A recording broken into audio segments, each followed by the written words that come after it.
Have you ever heard of a learned helplessness? If you haven't, you will today, so long as you don't click off of this video. In the mid 1960s, a psychologist by the name of Martin Seligman wanted to examine whether dogs could learn to avoid an adverse situation if they had prior warning. And the overall idea was simple. First, he would teach the dogs that a certain auditory tone would then be followed by an electric shock. Then he would give the dogs an option to escape that shock by jumping over a barrier after the tone was presented.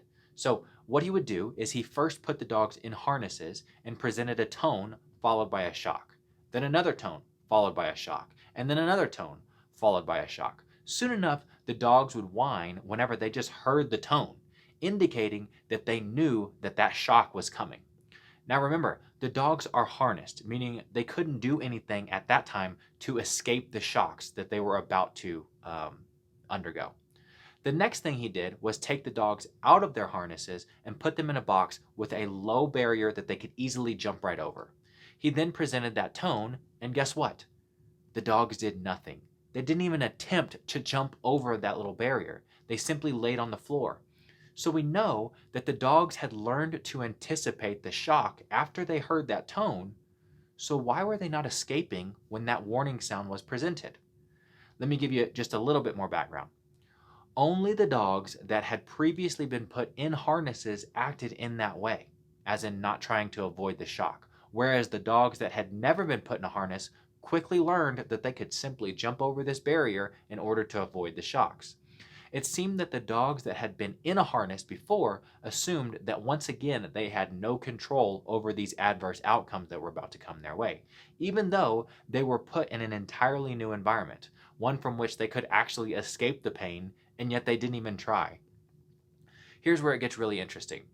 There were certain aspects to these dogs' behavior that resembled a well-known human condition. The dogs' passiveness, lack of assertiveness and exploration, poor mood, whining, and just overall helplessness reminded this psychologist of patients suffering from depression. These dogs also ate less and lost weight, just as depressed patients do. These similarities made Seligman, the psychologist, wonder whether clinical depression is caused by a perceived absence of control over the outcomes of a particular situation.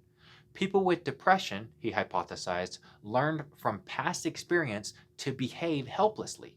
Therefore, even in situations where negative outcomes are avoidable and positive ones attainable, they did not attempt to shape their future and thus are less likely to divert from that course that they're on and instead strive towards achieving a more desirable result. This in turn feeds their depression further, and this later became known as the learned helplessness theory, which has become a pretty dominant model in regards to managing depression.